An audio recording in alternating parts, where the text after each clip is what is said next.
on training. These vendor sessions, as you're well aware, they're quick 30-minute overviews. I'm going to cover a lot of ground at a fairly minimally depth level. So if you want some more information, please come back to see me at the booth.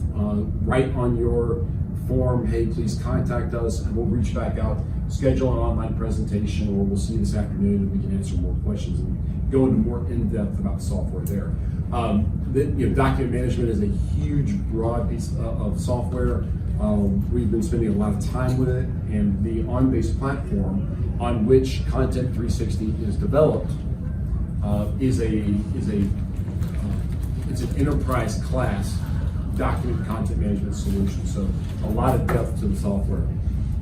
When we look at the PowerSchool wheel, as I mentioned, if you were in the main session on Monday, is it Monday? I can't even remember what it is anymore. Tuesday. That wheel encompasses a lot of different pieces of technology. All of those pieces of technology have some form of document and form or electronic form management associated with them.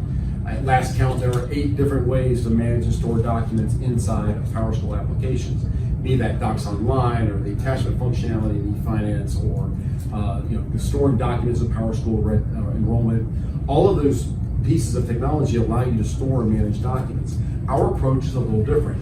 Because you're able to create and manage, in some cases, capture documents from those applications, we give you a central location to store and manage all of these documents. Now, why do we do that, and why does that make sense? Well, first and foremost, it allows us to make sure that those documents are stored securely, and no one who should not have access to those records just because they have access to screens in PowerSchool or attachments in PowerSchool can see those records. Now, I'm talking, when I say PowerSchool, all of the different applications within PowerSchool. The second thing it allows us to do is to set retention schedules on these documents. So I'm not storing records longer than I need to, but I'm storing them exactly as long as I should. And that helps keep our district free from litigation exposure and manages risks. Now, we do realize, though, that the documents are stored in those applications because guess what? Your users need access to those documents over the course of their working day. So I'm in PowerSchool registration or enrollment. Excuse me, they changed names, and I'm still like 2 versions behind. They're in PowerSchool enrollment. They want to see the documents associated with that student enrollment file. We need to present those documents to them while they're in those line of business applications. I'm going to show you how we do that in just a minute. So just because we're storing them centrally and managing them centrally does not mean we're providing some sort of lockdown access. If a user has the appropriate security credentials to review those documents, we want to service to them in the course of them doing their day-to-day work. Okay, we'll talk about that in just a second, how we accomplish that. Also, capturing content. We're not going to go into, I'm not going to show a scanning demonstration. I'm pretty sure everyone here believes that I can take a piece of paper and turn it into a digital image here. But there are a lot of different ways school districts capture content, even mobile devices, right? So email, all the different ways in which you're seeing paper and content and electronic forms being poured into your school district. We need a way to elegantly capture this. And by the way, make it as easy as possible so your users don't get frustrated and just say, you know what, forget it, I'm just going to store it in my desk. That's the only way I can find anything. There are certain areas I mentioned earlier under the big platforms where we do some specific integration work. 2 that I'll mention today, we talked, well, there's not many, a couple of eFinance Plus users here, but if you're in the accounts payable department in eFinance Plus, we have a very elegant way to capture documents without keying, store the information on base and in Content 360, our application, and automatically upload it into eFinance. So if you have more information about that, we'll provide it in a later session. Just a quick question, like there's only certain screens where you can put in attachments.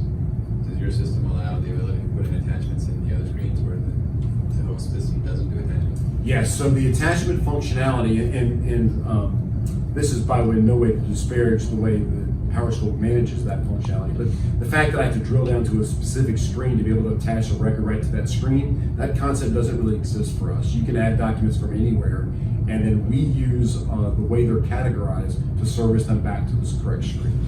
or to display them back to the correct screen. Yep, great question. Okay, PowerSchool enrollment is another method. So from a student record perspective, the documents that are captured during the enrollment process form the basis of my digital student cumulative folder. Great, we have an integration there that sweeps those documents automatically into Content 360 and they're fully categorized. Anything you're printing out of your PowerSchool applications are automatically delivered into Content 360 and categorized as well. So I don't have to print and then scan. Right? So it's at print time, we're just going to capture the electronic form. And the way we manage that is different in almost every application, but I can go into more details at a later time. Let's show exactly how that process is accomplished. Okay, any questions about this? I'm just trying to paint a very broad framework of some of the functionality we provide. We'll go into the solution now, and I'll kind of walk you quickly through the individual parts that make up the application. Are you going to talk about the e-forms and the workflow? We are, yep, absolutely. Okay, so let's jump in without further ado.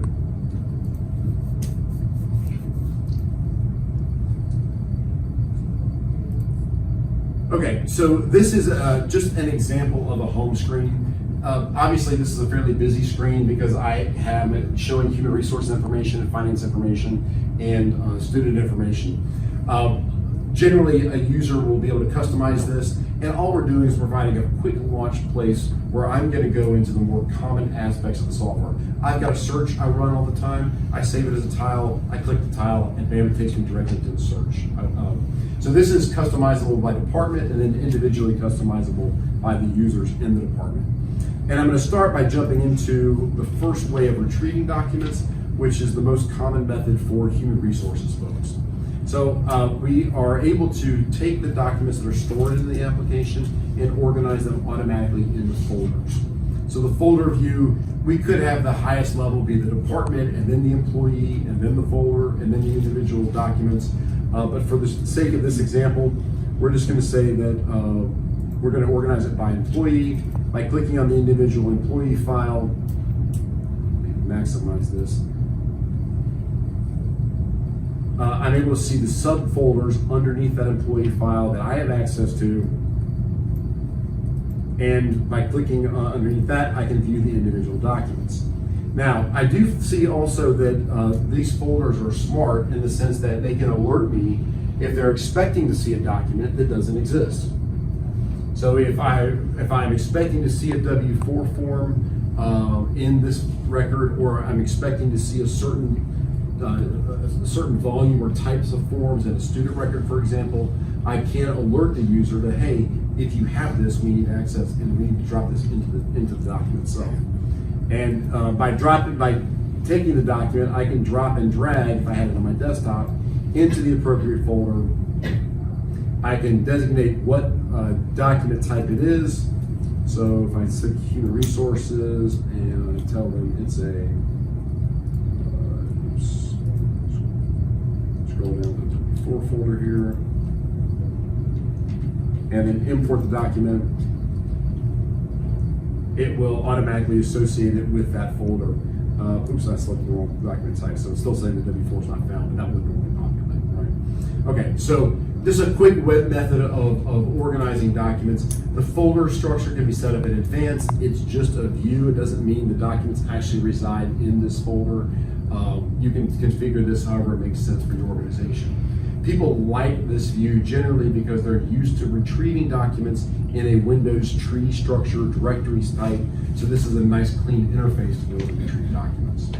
It's not the most common method of document retrieval. The most common method of document retrieval is obviously using our integration from the line of business applications. So I'm sitting on an employee screen inside Business Plus. I simply double click on the screen and Content 360 will display all the documents that I have access to that are related to that employee. Okay, same thing if I am in a purchasing screen inside eFinance, double clicking on the screen retrieves a list of now finance documents and so on and so forth with student information. And there's no magic involved here. There's a little program that runs in the system tray, and it knows that when I'm on this screen in this application, I can retrieve these types of documents. I can do many other things as well from this integration. I can launch workflows, I can launch queries, I can launch the folder view if I want instead of just seeing documents. I can even launch electronic forms. One of the more common electronic forms that we can launch directly out of eSchool Plus or whatever other student information system we're using is maybe I want to, I've got a student that's transferring out of our district and I want to be able to securely present their files to the district where they're going to attend school, right? So email is now no longer a secure option because we have personal identifiable information here. Using the OnBase platform, we are able to automatically, so I can just fill out a simple form that says, who am I sending this to? I type in the email address, what's the student name, or I can just launch it directly from my PowerSchool site, PowerSchool Assist or eSchool Plus, and we will create a digital electronic online student folder that contains those documents. I'm not just going to automatically create the folder. I will email a link to that folder to the appropriate individual, and I can set the security parameters for viewing that information online as well. So I can say, well, maybe I want this folder to be available this information to be available for 48 hours. Maybe I want the password to be included in the email link that I send them, or maybe I want the password to be something that only they would know, maybe the last 4 digits of the student's social security number, something along those lines. So I have a way now to securely share information and documents that are housed inside OnBase to people outside of my organization, and I have full control over what they can do with those records. They can even upload documents into that session if they need to, and those will be imported back into OnBase when the session is finished.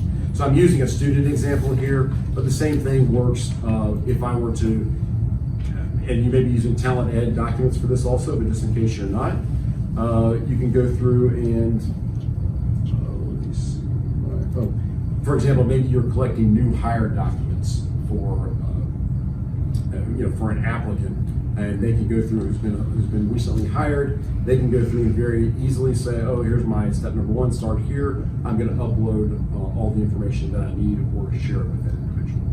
So it's something that we're introducing new. It's not new technology. We've been doing this for years, but it's something that there's been a renewed interest or a definite interest now that most states will not allow you to email personally identifiable information. So a nice little thing that we can do to add onto your documentation system. Okay, I'll pause here quickly for any questions. Do you have any school district in California that they use this? Yes, we do. I'll give you more information in just a little bit. This specific piece, I don't think so. Not this specific piece, but the OnBase product, absolutely. Yep. Okay, jumping back into the technology, we talked a little bit about how to retrieve documents. Obviously, you can search for documents. We can perform OCR on the documents. So I'll just pull up very quickly a full text search screen. So I'm just going to type in nursing and if I select the resources documents and deselect those. So I'm going to search for all of my human resources documents for the word nurse, or the term nurse. And so this then retrieves all of those documents. If I look in the individual document itself, it will highlight where that instance is found in the document. Now that's sort of looking at the entire document as a whole. We can also go in and use OCR to help categorize the documents. So you're seeing that not only does it retrieve nurse, but also nursing, right? So it's fairly intelligent in how it's categorizing that information. Okay, so that's a little bit about document retrieval. Obviously, I can go in and search for other keywords and things like that, as you would expect within any document management solution. We're also logging everything that happens to the document. So anytime somebody views a document, prints a document, accesses a document, we can log that so you know exactly what's happening with your information in the system at all times. We talked a little bit about electronic forms. So very quickly, electronic forms are valuable, and I'll use a student example here. Electronic forms are valuable primarily because that helps us to stop the creation of paper at the source. The more I can have people filling out information online, and no offense, but PDF forms on your website are not necessarily going to be an online form, because guess what happens? It's filled out and then printed out, right? So here I am back on the paper again. So electronic forms allow me to position these forms either in emails. I can put them on my website, and I can then have people interact with those in a more intelligent fashion, and I don't have to deal with the paper byproduct of most PDF forms. So can this pull information like students, or if you put student ID number? yeah, so if I type in student ID, now I'm going to say that I can automatically fill in additional information based upon the data in your SIS system, or based upon data in Business Plus or eFinance. Yep. So now I'm going to say that as a broad statement. There's about 15 different caveats I could throw into that, because I got to have the data. It's available somewhere. It's got to be available via the API. And there's a lot of things there, but generally, yes, if you can get us the data, we can absolutely use it to help fill in the forms. There's another caveat that if this form is available on a public-facing website, you don't have people typing in random student IDs to be able to retrieve the data. So there's certain caveats there that you need to be aware of with that, but generally, yes.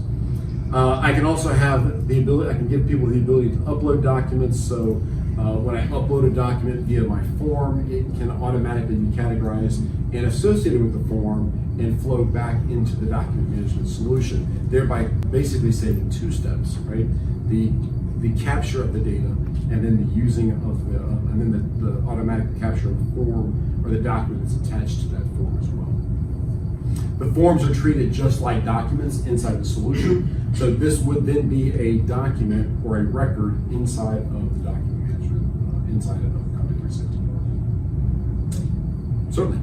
So I think our human resource department, they want like a form that's transfer from department to department for a signature, like a form PA or stuff like that, and then would eventually either land either the payroll manager or so we have some workflow. Can you transfer this form from one department to another department? Yep, absolutely. So we'll get to workflow in just a second, but yes, absolutely. And I can also, I'll jump back out very quickly so you can get an idea about what this looks like.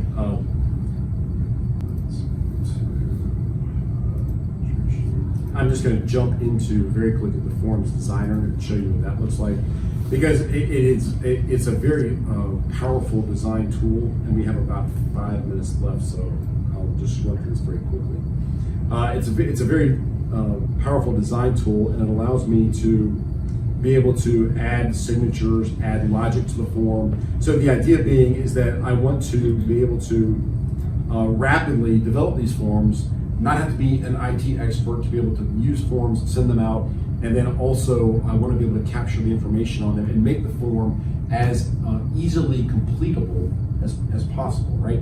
Everyone's used to the form that's a 8-point font, it's a legal form, front and back, and it's got all the information on there that has nothing to do with the person who's filling it out right now. So we want to make sure the form information, we can have sections of a form that are variable based upon what people filled out in other sections. You mentioned the signature. So I signed it in one department. Once it routes to the next department, the previous signature box becomes ineditable, right? So different things we can do.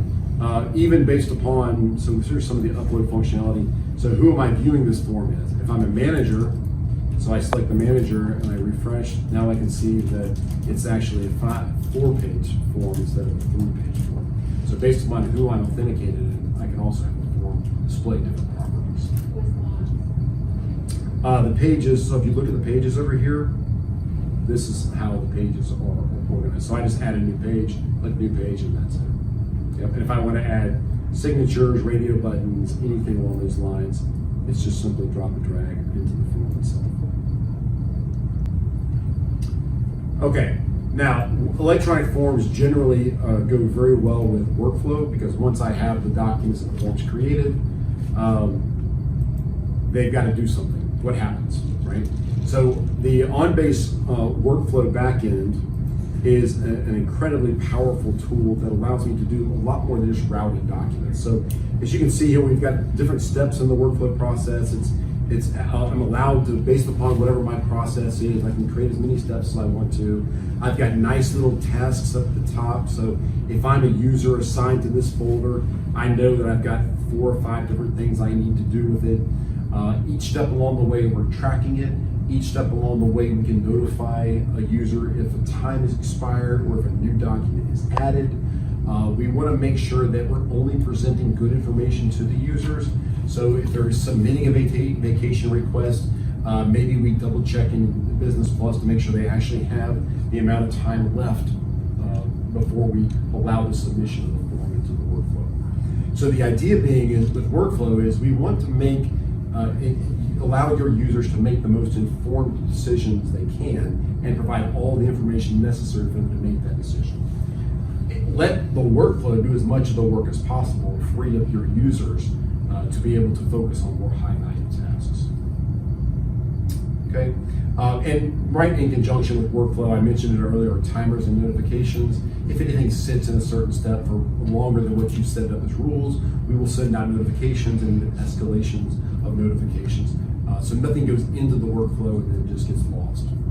Right? So we will continue to make sure that we're following up on that. Oh, and by the way, you're not picking the phone. Hey, is that expense report been approved yet? Where is that? Whose desk is it on? They're on vacation? Awesome. Okay, so we want the system to be able to do most of that work and updating the user so you don't have to. All right, any questions? I'm taking what could be a 3-hour conversation and condense it into about 3 minutes. But just to give you a sense for what's possible, that's what we wanted to accomplish today. 2 other quick notes. So from an overview perspective, anyone that's the manager of a department, all of the documents and information inside of our application is reportable.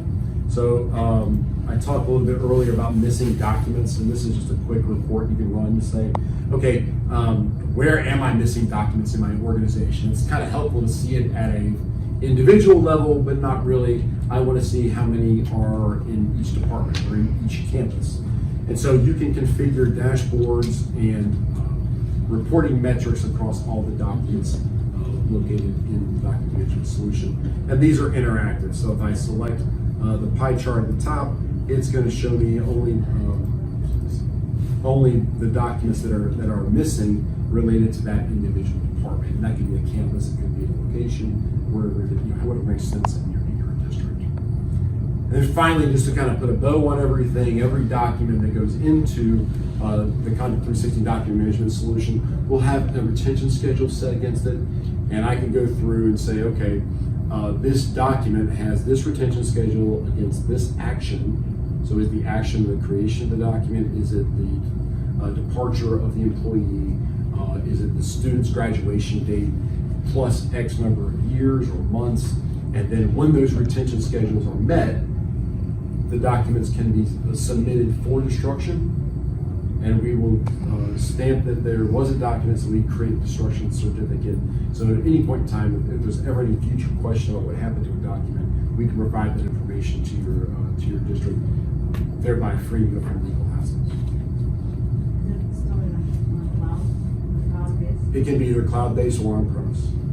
Either one, up to you. Great question. Okay, and I've been demoing this in a Windows 10 client. If you're a Mac shop with a full HTML5 browser base, so really Firefox, Safari, any browsers, everything I've been talking about today is accessible via that means as well. If for some reason we cease to do business with you after years, and we have the data? Yeah, for a price. No, I'm just kidding. So all the documents, all the data is yours. It's complete. It's available back to you in whatever format you'd like. On the back end of any of these processes, I can run exports of documents and data. Just as an example, assuming that you're not departing using the solution, I want to use the data that I've collected in electronic forms to create the limited file to upload into PowerSchool. Right? That's a common use case scenario for that.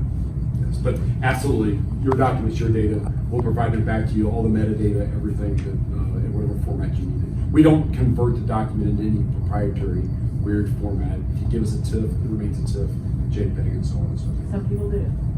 Yes, yeah. So. Certainly. So we have another system, old system that we are using right now, and it's like so old. We've been using the same system for 20 years, and we have a lot of data there. How we chose to go with you, and we convert that information? Not without knowing the exact system and how the data is structured, I would say yes, only because I don't think we've done an implementation in the past 5 years that didn't require some level of conversion. So sometimes the conversion is out of PowerSchool, sometimes it's other applications. As long as it's some sort of a recognizable database that we can give access to, or if there's any sort of an export functionality in that solution, we've done conversions from, I don't know, probably 20 different applications, and have always been successful. So there are some nuances though. I don't want to overstate what we can do. Like if you're using notes in that application. PDFs. Okay. Yeah. Generally, we're in good shape with PDFs. So is the data that's uploaded encrypted in any way, or how is that It stored? is. It's encrypted on the back end in the database. The files are encrypted on the database, and in transit, if you're using the cloud solution, in transit to the cloud is encrypted as well. Yeah, the Highland Cloud is DoD certified, and whatever security credentials you want to throw at us, I may not be able to answer, but I'm pretty sure that we'll have a satisfactory answer for you.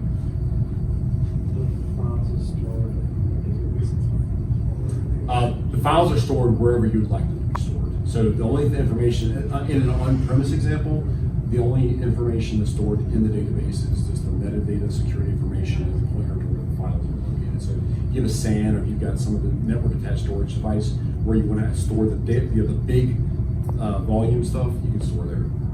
What if you were to store it in Google Drive, that's a good question. I don't know. If we can address it via UNC Path name, we can store it there, but I don't know off the top of my head. That's a good question. Okay, I definitely want to be respectful of the next presenter's time. If you have questions, please feel free to see us. Grab some Pez. We've got some more. We've got some more at the booth. If someone took the last Chewy, you can come out and we've got plenty. And if you wouldn't mind turning